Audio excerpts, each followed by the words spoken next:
Duty, honor, country dictate what you ought to be, what you can be, what you will be. The destiny of man is not measured by material computations. When great forces are on the move in the world, we learn we're spirits, not animals. Now, we are the masters of our fate. Howdy, gents. Welcome back to another episode of the Wolf and Iron podcast. I'm your host, Mike Yarbrough, founder and curator of wolfandiron.com, and I'm glad you're here. Well, fellas, I actually recorded this interview with Larry Hagner of the Good Dad Project some time ago. It's actually one of my first podcast episodes, but somehow the original recording of it got lost, and I did still have the conversation between Larry and I, but I just didn't have this intro and all the other kind of stuff that I probably said before, but we wanted to make sure this got out there for you guys. So if you're listening, the intro is new, but the rest of the conversation is not. Just want to make sure you guys have all of the podcast out there and ready and available.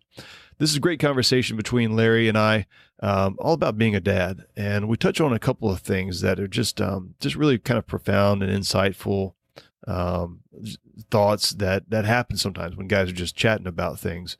And you got two dads talking about what that looks like, what it means to be a dad, and just a good father in that example. Men, and I can't stress this enough. You know, being a father is an absolutely critical mission. If you think about it, the family is the agent of society. And that means that you guys are training up the next generation of leaders and of people, just in general, the people that everybody else has to work with and work together with, those who will either be successful or those who will be dragging down other people. And one of the great advantages that your kids have that other children don't have is they have a father in their life. And that cannot be understated. So guys, look, I'm a dad. As of, as of this recording, I probably had much younger children, but now I have a 16 and a 19-year-old. And it's hard, guys. Fatherhood is just hard sometimes, but it's worth it. It's worth the effort. And there's nobody else that can be a dad like you. So take it seriously. Check out the Good Dad Project when you get a chance, and I appreciate you following along. Now here's Larry Hagner. Mr. Larry Hagner, thank you so much for joining me on the show.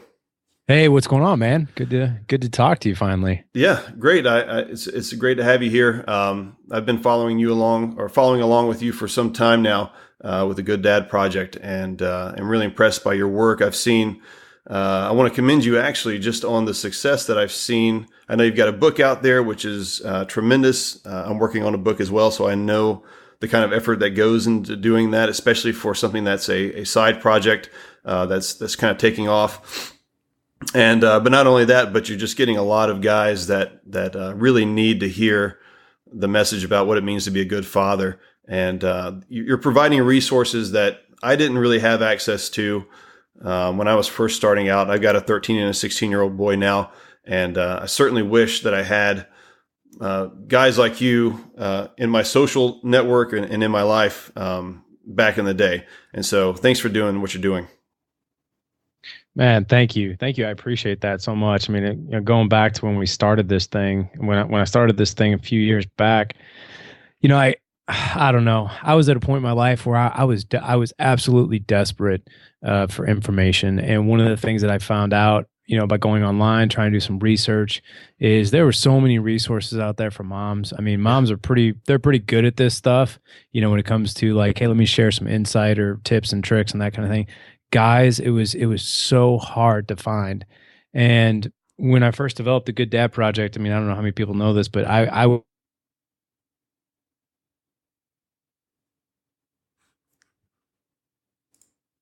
resources, even going back a handful of years ago. So I thought to myself, can you hear me? Yep. Hey, you cut out there for about 3 seconds or something. Okay. Just start over with I don't know how many people know this. Yeah. So I don't know how many people know this, but I was actually the Good Dad Project. The project was me. So, but the thing that I really learned is when I went out and tried to improve things about my fatherhood journey and trying to learn more, what I found is that women were really good at this, moms were really good at this, but I struggled to find those resources for men. So as I've grown over the past several years and really kind of gotten into this space, we've been creating it as we go. So it's been, I'm definitely no father expert by any means. I mean, I make a million mistakes every single day, but what and my wife will tell you that, so will my kids. But what I will tell you is that I've just surrendered myself to be a student of it, really is what it's all about, and just being very open to learning as much as I can about it, and then just simply sharing what we've learned. And that's really what the whole thing's all about. Yeah, and that's one of the things I like about what you're doing and your approach. A lot of the books and things that you might go out there and read, it seems to be by people who have got it all together. Like they've already got it figured out. They're kind of over and done with the kids. And if you'll just apply their steps, then everything will work out for you. But, fatherhood's always just this evolving and learning experience.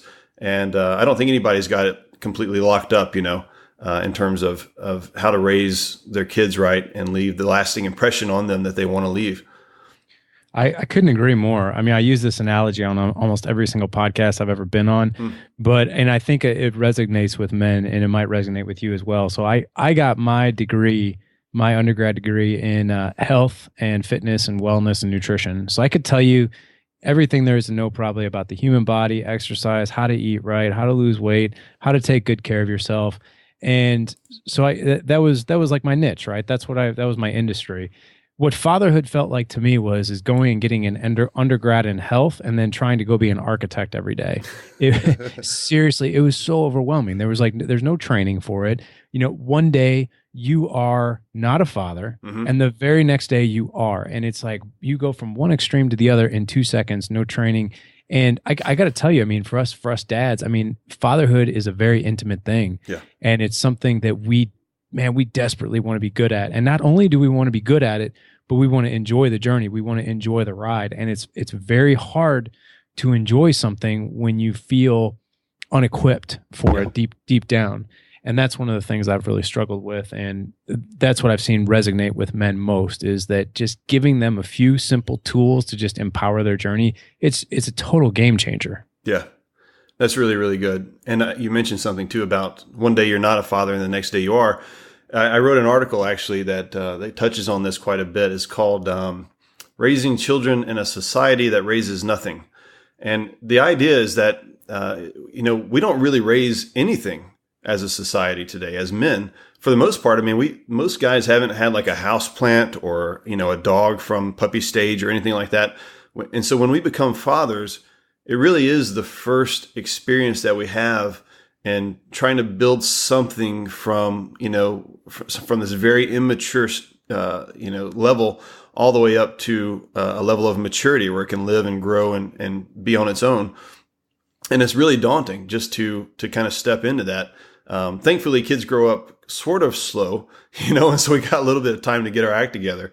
But at the same time, it's like you said, it's one day you're not a father, the next day you are. And if you haven't had the experience or the example of what a father looks like, and especially if you haven't had it even kind of explained in the way that, like you said, where there's tools that you can use, there's ways of thinking that you kind of need to get your head around. If you haven't had that imparted on you at some point in your life, you're kind of on your own, and it can be a real challenge.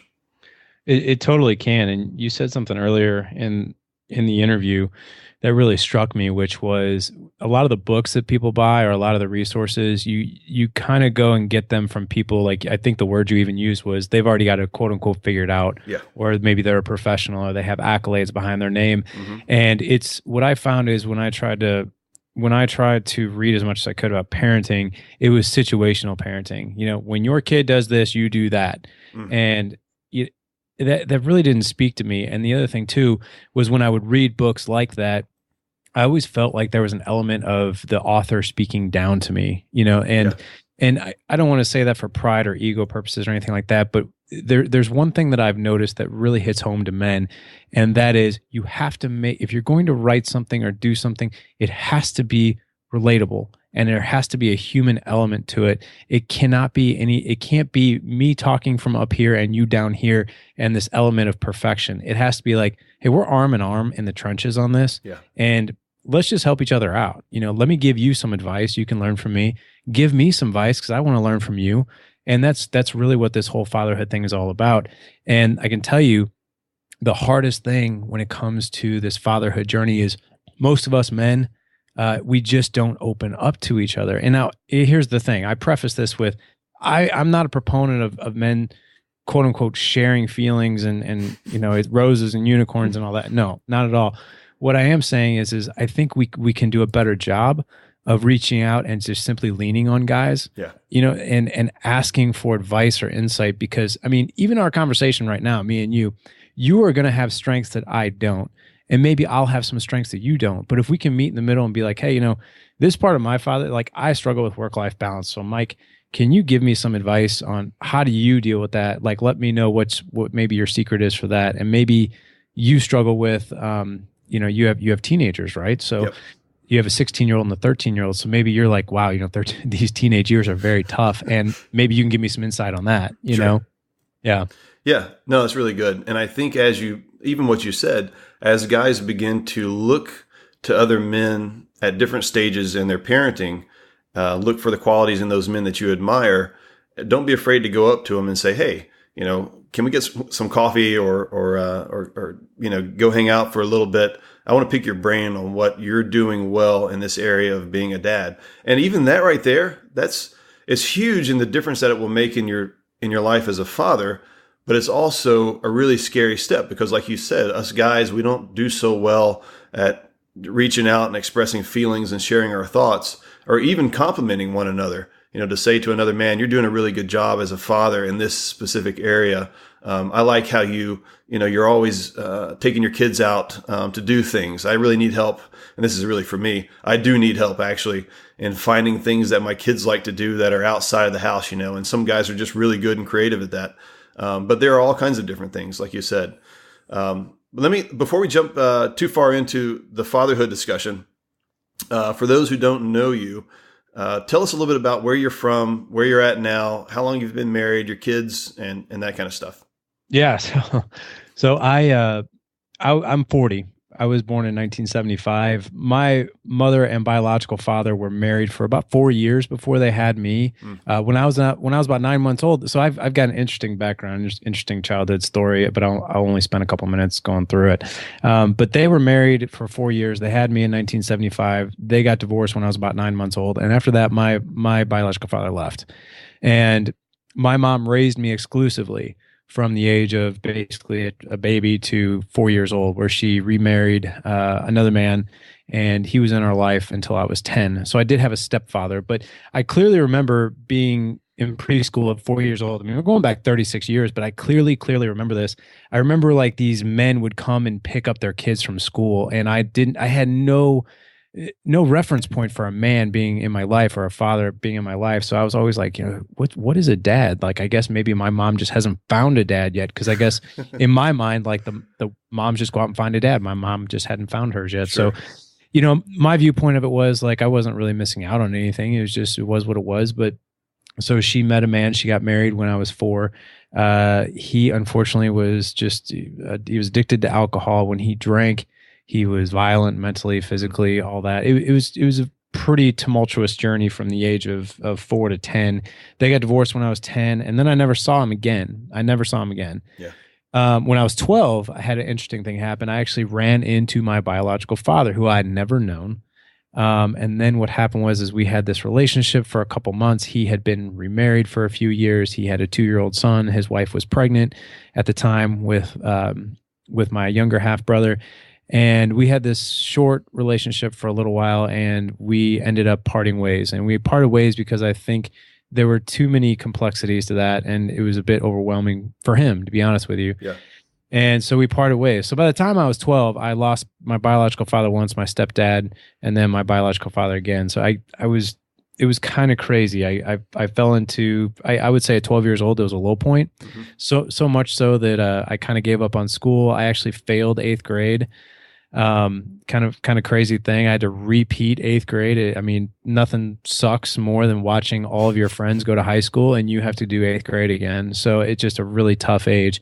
From the time I was 12 to the time I was 30, my mom dated, married a few more times, and every guy was like this, just same character, just some sort of addictions to alcohol. Yeah. It's chaos, just mad chaos at times. So when I was 30, two things happened. Number one, I became a father for the first time. So I've been a dad for 10 years. And I met my biological father again as a total fluke. I was in a coffee shop and he actually came walking through the door in the coffee house. And so I won't go into the detail of how we brought this whole thing back together, but I will say this. The story with me and my biological father, we actually have a very happy ending, which is I have a relationship with him today. I know, I spend time with him. The woman he was married to when I was 12, he's still married to her. He's been married to her for, I think, 37 years. I have two younger half brothers that I see pretty often. We've got a good relationship. My dad and I don't have a typical father-son relationship. I don't call him dad. We do have a friendship. Yeah. And it serves us just fine. I wouldn't want anything more and I wouldn't want anything less. I don't think neither would he. But here's what I can tell you about my upbringing and to bring this whole thing full circle of your question where I'm at today. So I've been a dad for 10 years. I have four boys. I have a 10-year-old, an 8-year-old, a 2-year-old, and a 2-month-old. And what I can tell you is I probably spent 5 years out of this 10 years, just lost, struggling. And I was bad. I was bad at it. Now, I wasn't bad to the point where I drank and did drugs and was physically and mentally abusive. Nothing like that. I was loving, but I was not engaged. And what I mean by that is I couldn't figure out how to do this. I kind of felt like that whole architect mentality. I'm like, okay, well, if I'm going to quote unquote, go be an architect, AKA be a dad, I'll just show up to work and kind of be there and maybe hide behind my desk and do a little bit of work and then leave. So I was kind of there, but I kind of wasn't doing anything, with it being engaged. So 5 years ago, I finally was like, enough is enough. I have to figure out how to do this better. And I just kind of surrendered myself and was like, I'm just going to be a student of this. I'm going to go out. I'm going to read everything known to man about just being a better man. I mean, fatherhood, yes. But what I found on this journey of fatherhood and being a better person, a better man, and the Good Dad Project and all that is being a better person. The byproduct of that is being a better dad. When you can equip yourself with strategies to improve yourself and be better for you, you are going to be that much better for the people around you. So like my book, and I'll end here, by the way, The Dad's Edge. Yes, it's called The Dad's Edge, but it's not a book on parenting at all. The book is about me. It's about you. It's about dads. It's about how do you as a dad, as a man, be better at this and equipped with this. And it's really just nine very simple strategies that I had to find out stumbling through and clumsy and falling on my face before I finally learned them. And it's been a game changer. And I've been married, by the way, to a wonderful woman for the past 13 years. That's awesome. Thank you. Well, and you have, you've beat the odds in a lot of ways, with your story. Your story and my story are pretty similar.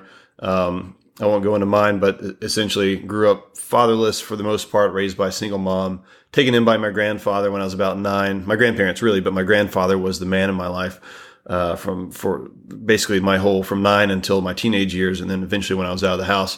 So I did have the opportunity to be taught in a number of areas where I wouldn't have been otherwise taught and brought up. But guys like you, guys like me, other guys that are listening to this podcast that have actually turned out to be pretty decent fellows and have got, a good head on their shoulders and are trying to make it. And they're listening to podcasts like this and they're reading books like yours and they're trying to figure out how do I do my role as a father and a husband better.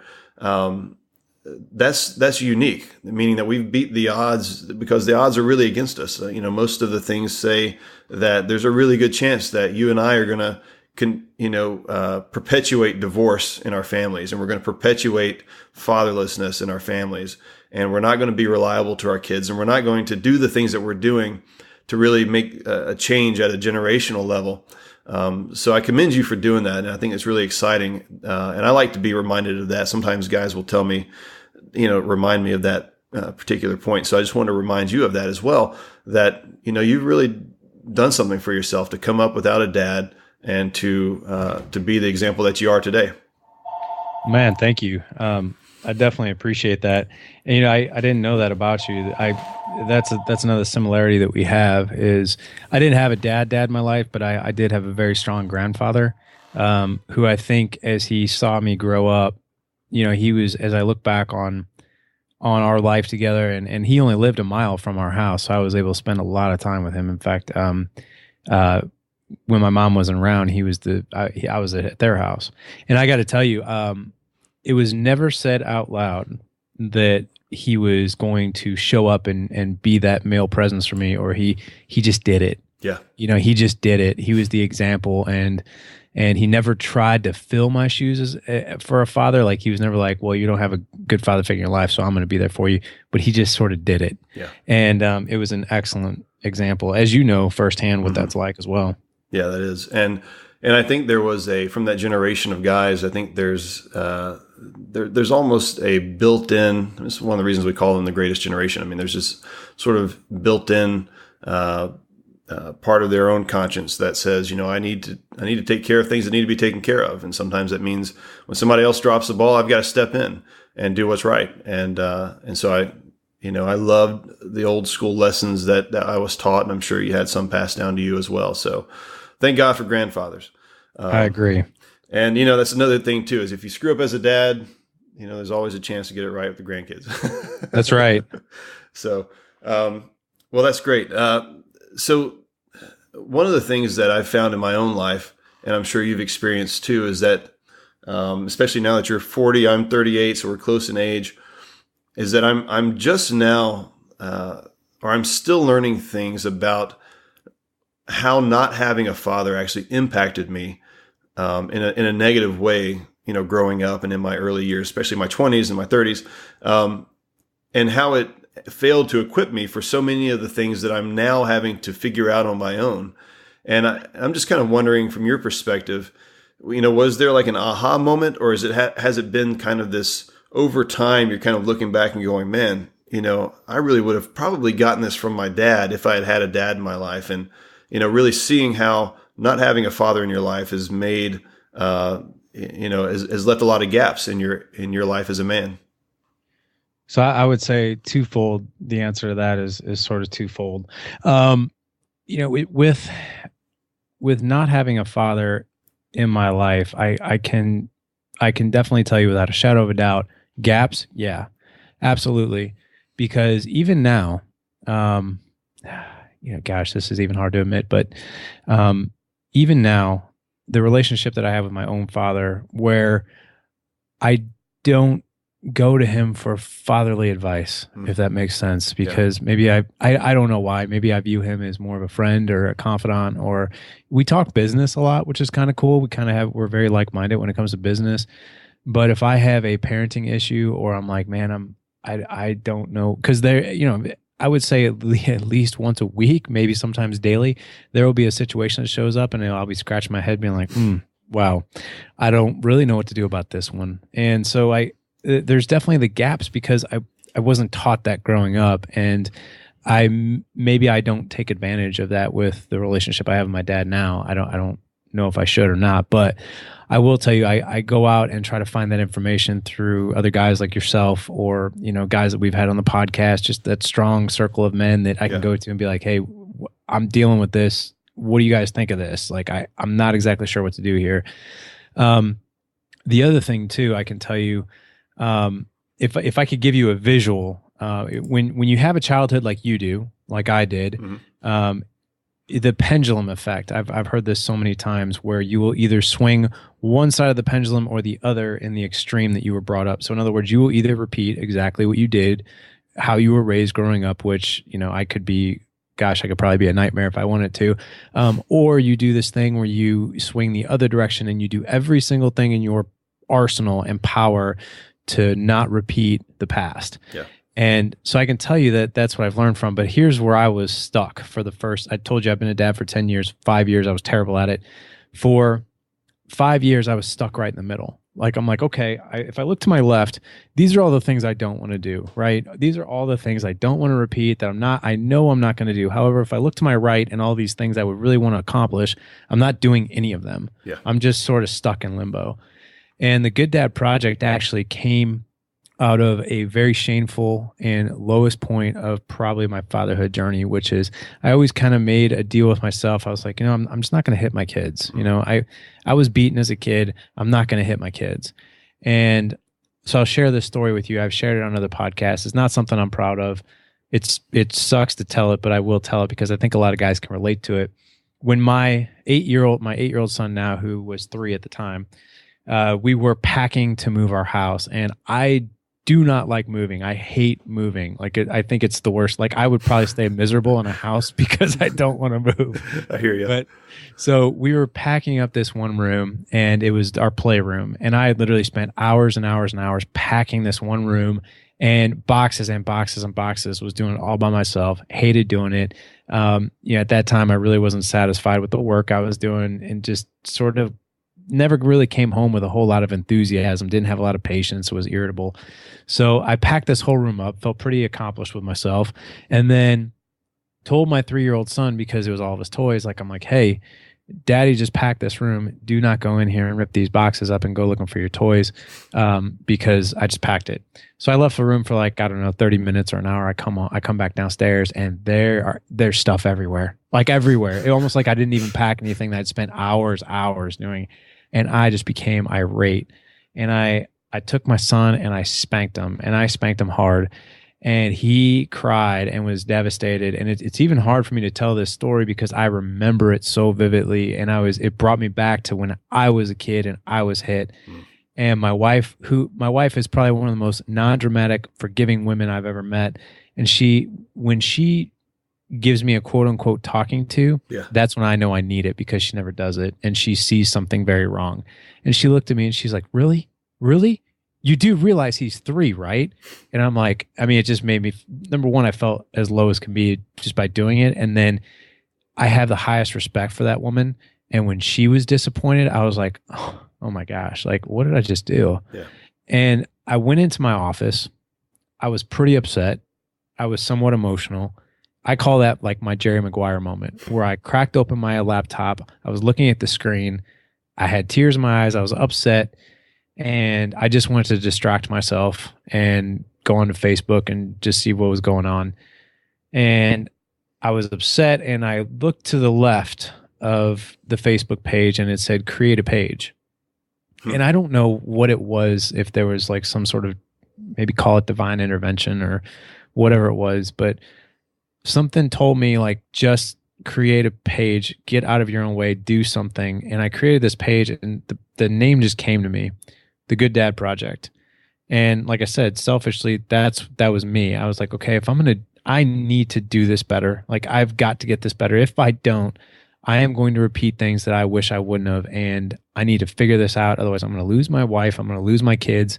And I am going to look back on this 30 years from now being like, you sucked as a father and you could have been great. So I just decided from then on out, I'm going to go out every day on the internet, and I'm going to look up inspiring quotes, and I'm going to learn a few things. I'm just going to share it on this page. And that's what I did. And doing something, opening yourself up to learn something new every single day, that has been the game-changing thing in my life. Because I got to tell you, and I'll end here because I don't want to go on a tangent, but when you have a childhood like you do and I do, you have these old tapes that play in your head. And there's a part of you that desperately doesn't want to replay those tapes and see them play out in your own life. Yeah. But yet they're always there. And it's almost like they always want to come out, but you have to have a disciplined mind to keep them at bay. And that's one of the things I've learned. One of the greatest lessons is to have a disciplined mind and a disciplined behavior when it comes to raising my sons, because I want them to grow up and to be great men. Yeah. And selfishly, and I'll end here, selfishly, I want to look back on this and be like, you know what? I gave it all I had, and I really liked the ride, and we all had a good time, and we learned a lot of things from each other along the way. Yeah. That's really awesome. And thanks so much for sharing that and being so open with that. I know a lot of guys are probably going, man, that's me. I can think back on the time when I think my youngest son, when he was probably about 9 or 10, is when I decided to cut off spanking. We did it in our house as sort of I'm not going to say I did it perfectly every time, because that's certainly not the case, but we would utilize it as I'm going to give you this discipline, and then I'm going to tell you why you did it wrong, or why, what you did was wrong and why you're getting it. And, it was one of those things where you never spank in anger, but you do it, to kind of instruct. And that actually worked pretty well for my first kid. It didn't really take much for him. For my second kid, it just hardened his heart towards me, and it wasn't working, and it was tearing our relationship apart. And, and it's kind of like, all right, this is not the only tool in the tool bag. There's got to be another way to do this. And so I just said, and I even told him, I said, look, I sat him down. I said, this is not going well. Obviously, I don't like spanking you. And obviously it's not helping. It's not getting the point across, with this type of discipline. And, I'm sorry as your father, I'm sorry for doing that and pursuing that for so long. I'm going to try to find a different way to, to raise you up and to teach you the lessons that I think that are really important. And so, I think there are a lot of guys out there that, I believe in corporal punishment, but I also believe that there are a lot of steps that you can take before you ever get to that point. And I think if it's not well-rounded enough to, to be able to actually instruct a child, and if it's done out of anger, it's better to just walk away. I'd rather the kid get away with it, whatever it was, than to spank out of anger. But I appreciate you saying that. And one of the things that you mentioned too was that we've got these tapes kind of playing in our head, and of the past, and most of the time those tapes, for me at least, are tapes saying, here's the kind of parent you don't want to be. Here's the kind of parent you don't want to be. Don't be like your dad. Don't be like your mom. Don't repeat the same mistakes that they did.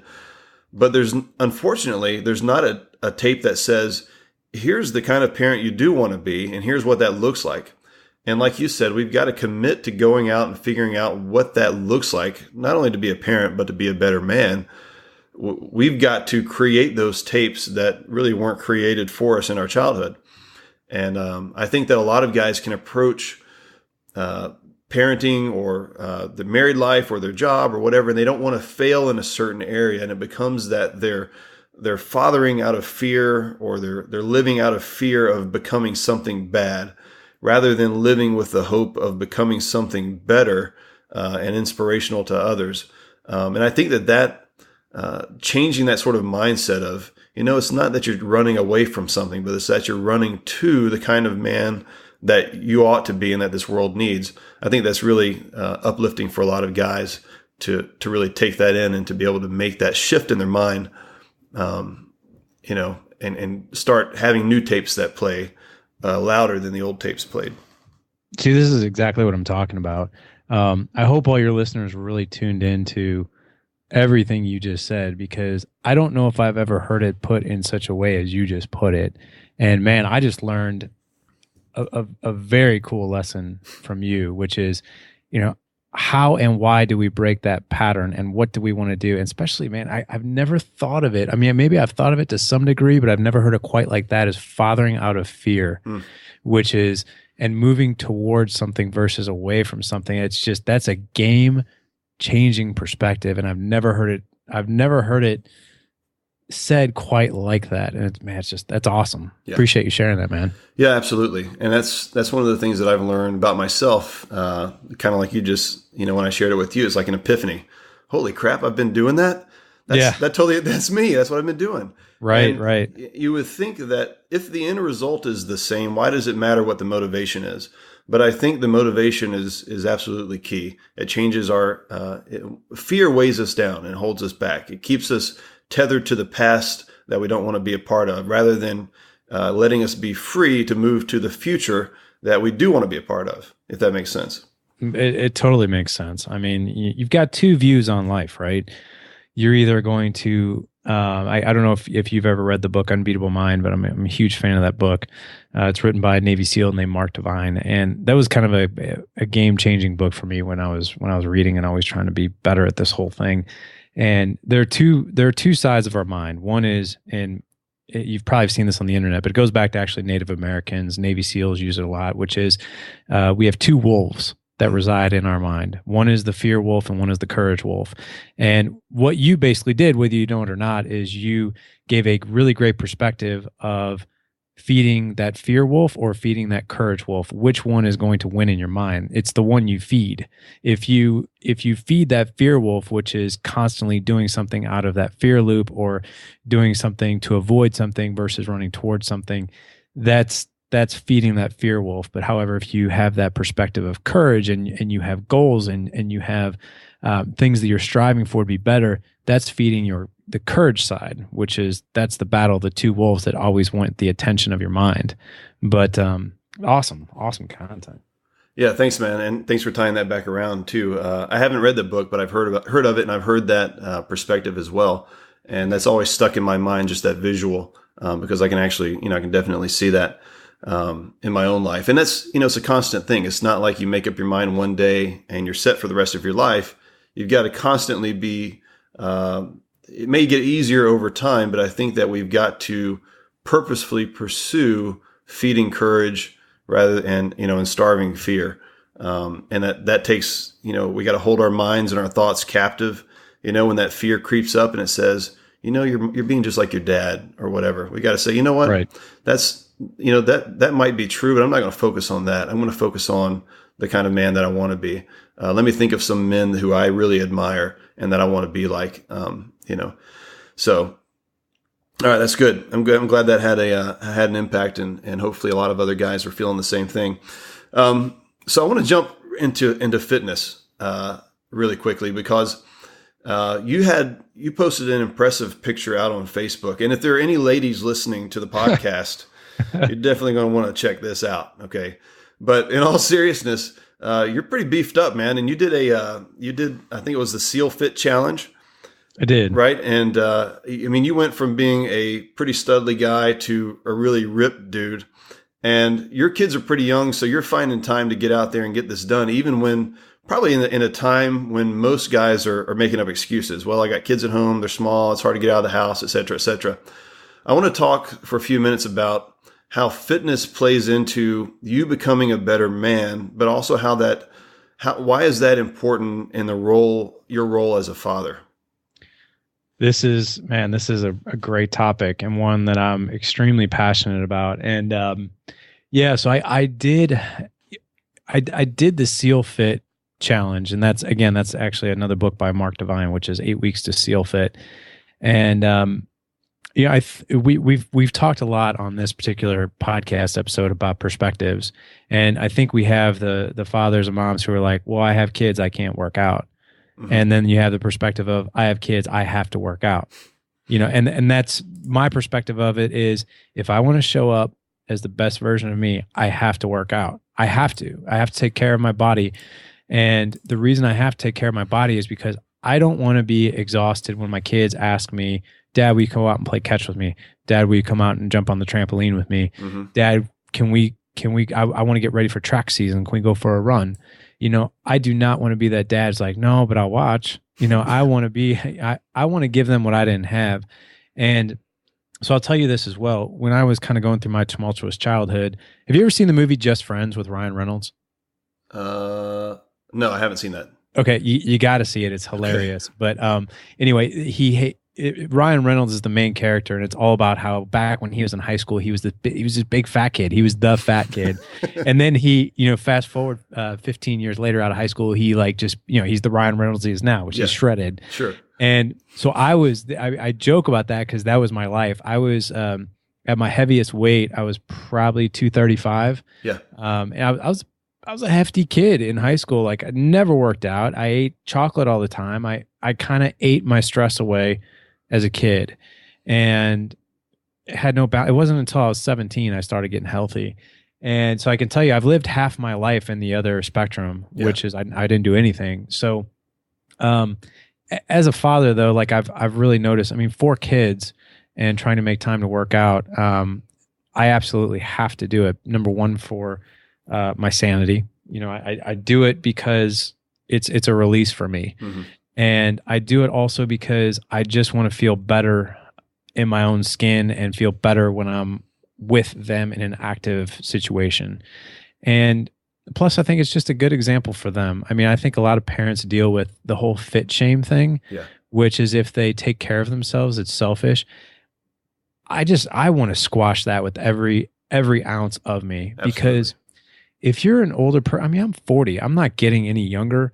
So taking care of my body, man, it is a huge priority. And if I do it for my family, I do it for me, and I couldn't see life any other way. And if you're struggling with that, if you're a parent, if you're a father, mother, whatever, and you're struggling with, okay, well, I can't work out because I have kids, you should work out because you have kids. And if you feel bad and it's selfish and you feel guilty about taking 1 hour a day for yourself, please change your mind. I mean, I'm telling you here right now, the best thing you can do is something for yourself so you can serve the people around you more that mean the most to you. Yeah. And we can't do that if we, aren't disease free and aren't taking care of ourselves. Yeah. No, absolutely right. And, one of the things I've found too is that exercise, like you said, it's a release, but exercise gives you so much more patience. Yes. You think that if I go exercise in the morning, I'm going to be exhausted for the rest of the day. Well, you might be like that for the first week if you're kind of new to it. Yeah. But once you get going, you're going to find that you have more energy, more mental clarity. And not only that, but you're setting an example for your kids of, some of the things that are good for us are hard to do, and we've got to make time for it. And I think that example, especially as they get older, they'll look back on that and go, man, my dad's commitment to fitness really played a big part in how I treat my body today. I'm really glad for that.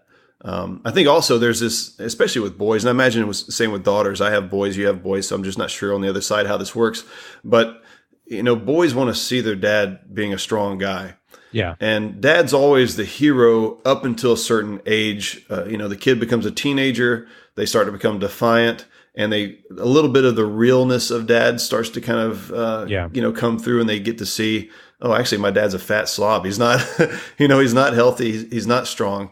And that can play in, and that can have an impact in any kind of advice you're trying to give them, because now, they're in that age where strength matters and physical fitness matters and appearance matters. And if dad doesn't have some of those qualities about him, then that kind of diminishes his message, I think. And so I think that's really important, especially for boys, but also just to know that,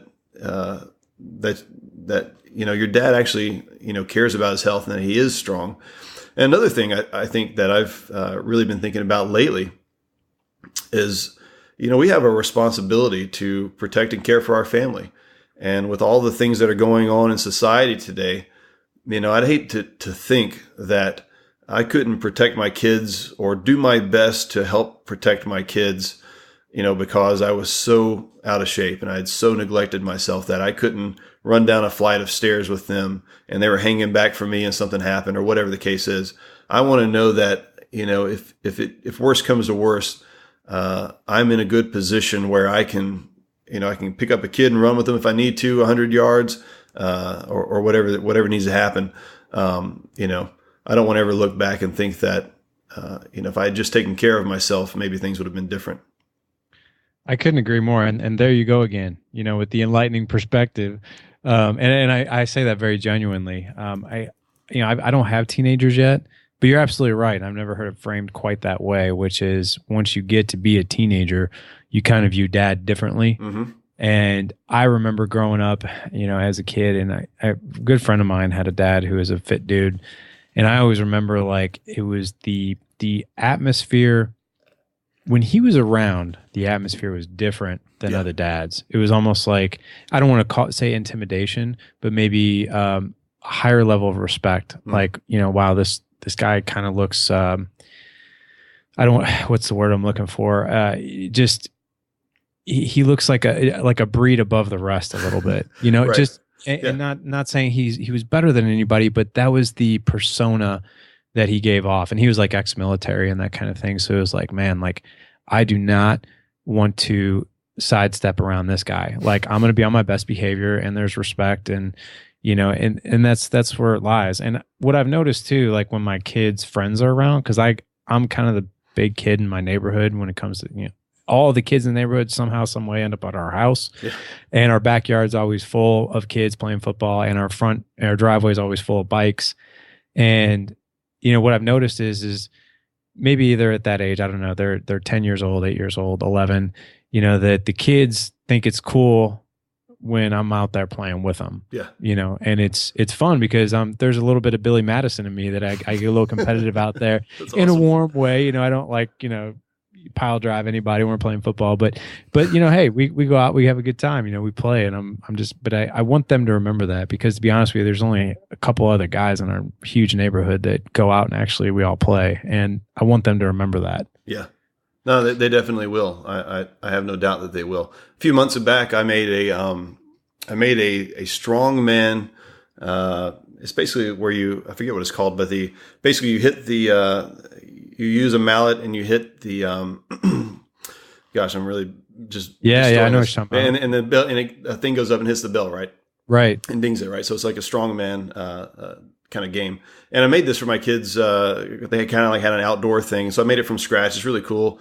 It totally worked. It was really good. Got it out there. And, you know, kids are lining up to do this, and they've never swung a mallet or an axe or anything in their life, and they're just destroying it, you know. And a lot of them can't get the thing to hit the bell, and I'm showing them things, I'm giving them tips and things.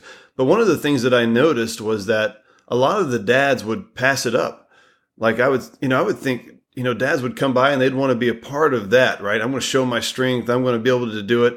And I don't know if it was because they were worried about being weak in front of their kids, but it's almost like, and you can kind of tell this with some guys, that they're just not used to any kind of physical exertion. And right. So it's an intimidating thing to step into that role of, I'm about to do something that exerts myself in a way that I'm not comfortable with, or I haven't done right. since I was a kid. And I was just really disappointed in the number of dads. And I thought, you know, that means that this dad's probably one of the sideline dads. He doesn't get out and play. He just watches, like you said. And so I think, you know, we don't think about it a lot of times as fathers, but the little things that we do are always having an impact on how our kids think about the role of a father, but also, you know, what they're capable of. If dad can get up and do something and give it a good swing, you know what? I can probably do the same thing. You know, if dad's afraid of that, then I'm just going to probably hold back as well, you know.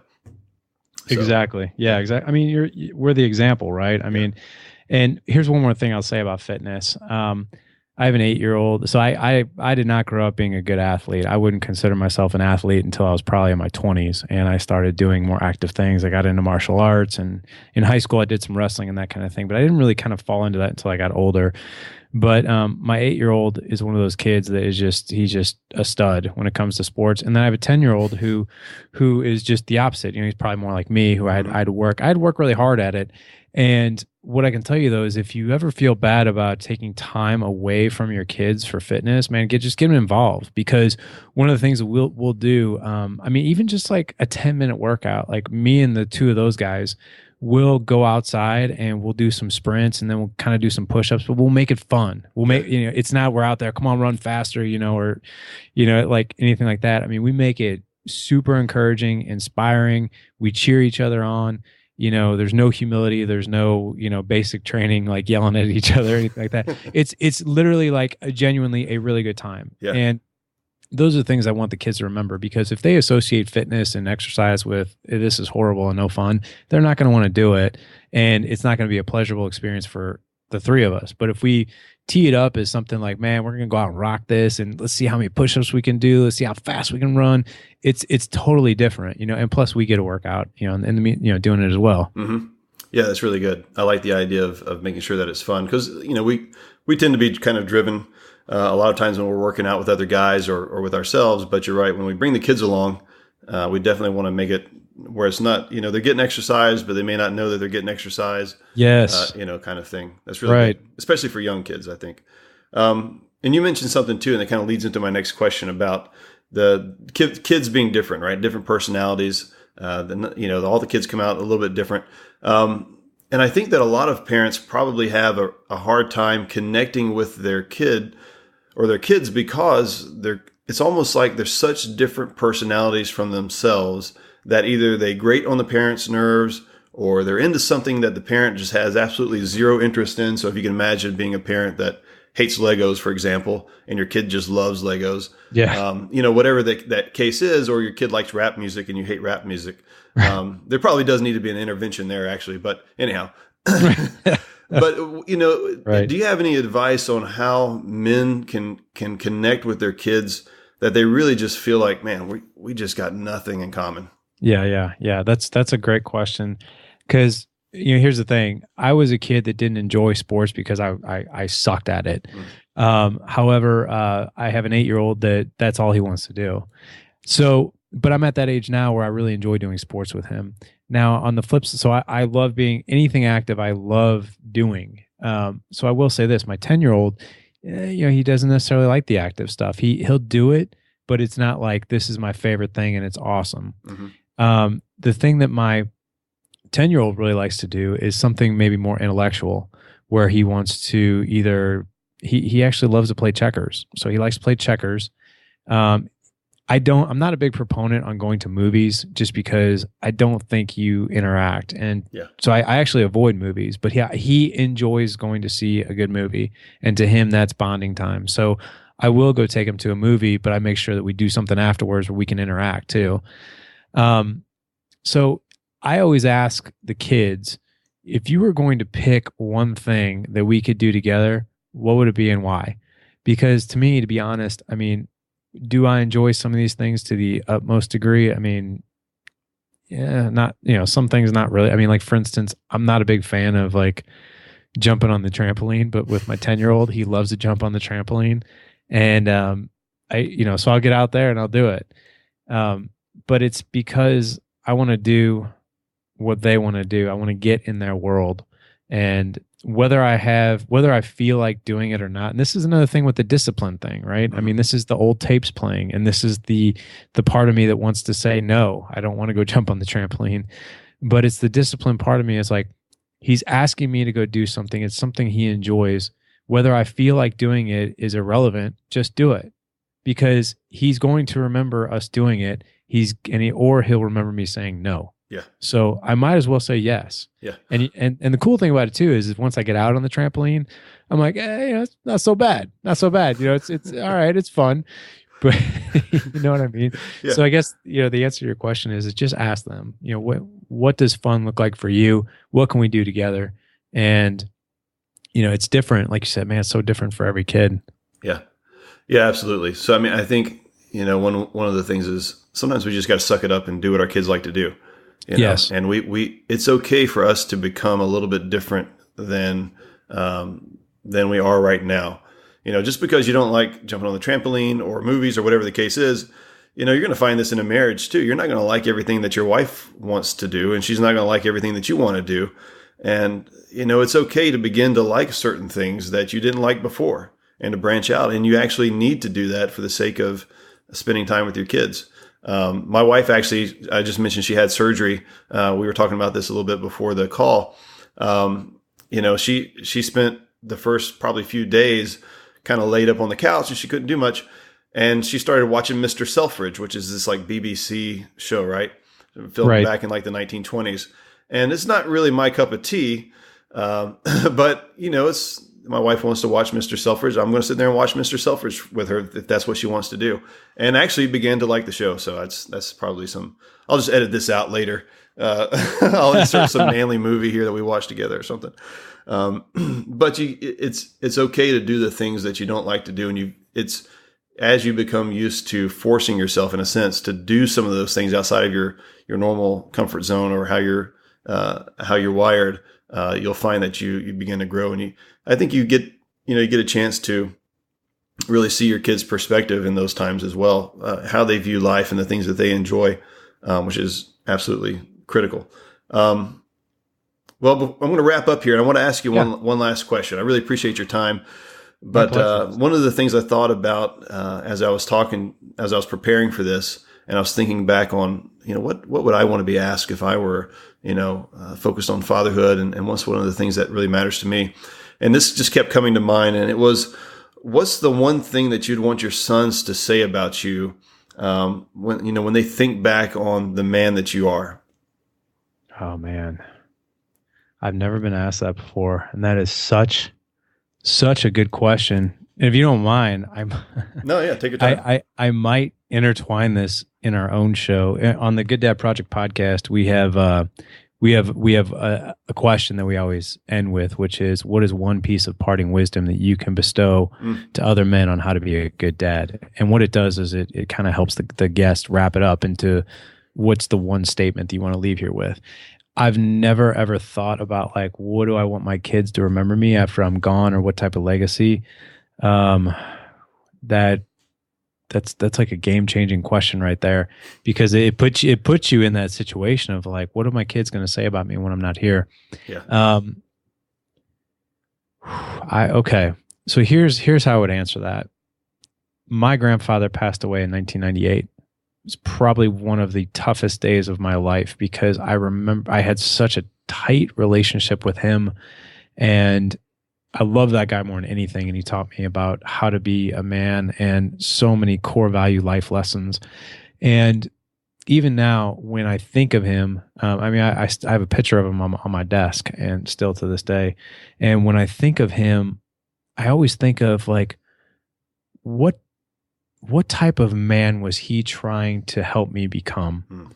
And I think as my kids get older, I want them to remember their father as not someone who was like perfect or, in the limelight, or he had all the right answers. I want my kids to look back and say, he taught me how to be the best person I could be. Yeah. He brought the best out in me. He helped me become the best version of myself. He helped me with confidence. He was always there to cheer me on, but also there to coach me and help me and guide me when I didn't know what direction to go in. And he did it in a way that wasn't humiliating. He did it out of love. I would say that is exactly what I would want to be remembered as. Well, I don't think any man could answer that any better, because I think that's exactly what we need to be remembered as. I think that if we begin to have generational impact on our children and our grandchildren, with that kind of legacy outlook, how we want to be remembered by them, it would change dramatically the face of our society today. I agree. So I think that's just absolutely excellent. And I couldn't end on a better note. So yeah, Larry, I really appreciate your time, and just been a great conversation. I can't wait to get the feedback from other men that listen to this as well, because I know they're going to get a lot from it. So thank you very much. No problem, man. It's been an awesome pleasure. I mean, I know you're the host of the show, but I've definitely got 2 or 3 really good nuggets and perspectives, reminders from you as well. It's just so I'm walking out of here a better man as well. That's great, man. Iron sharpens iron, so that's what we're all about. That's right. That is exactly right. All right, man. Well, yeah, thank you very much. I really do appreciate that. Podcast is officially over, but really good talking to you. Yeah, you as well, man. It was absolutely a pleasure. It was probably one of the best conversations I've had on podcasts. It was easy and flowed well, and the conversation was very real. Yeah. Well, I may be hitting you up for some podcast, experience questions. So as I'm fairly new to this, and you're, a little bit down the road, I don't have any right now, but I'm definitely going to keep you in mind. Yeah, as things progress. So, well, I appreciate it, man. And I will. This will probably be released in a few weeks. I'll just do a shout out, most likely on Facebook, just letting people know that you and I chatted, and to be expecting some good stuff from this conversation, so they can just be on the lookout for it. So. Awesome, man. Well, and I'd be happy to share it all over. So let me know when it releases and send me the links and make sure everybody knows. Will do. All right, man. Hey, thanks again. All right. Enjoy your day. Well, there you have it, men. I'd love to know what you thought about the episode. Feel free to reach out to me on any of my social media networks. And look, if you got something out of this, make sure another guy does too. Share the episode and make sure it gets in front of the guys that need to hear it the most. Until next time, keep your powder dry, and may a fair wind be always in your sails.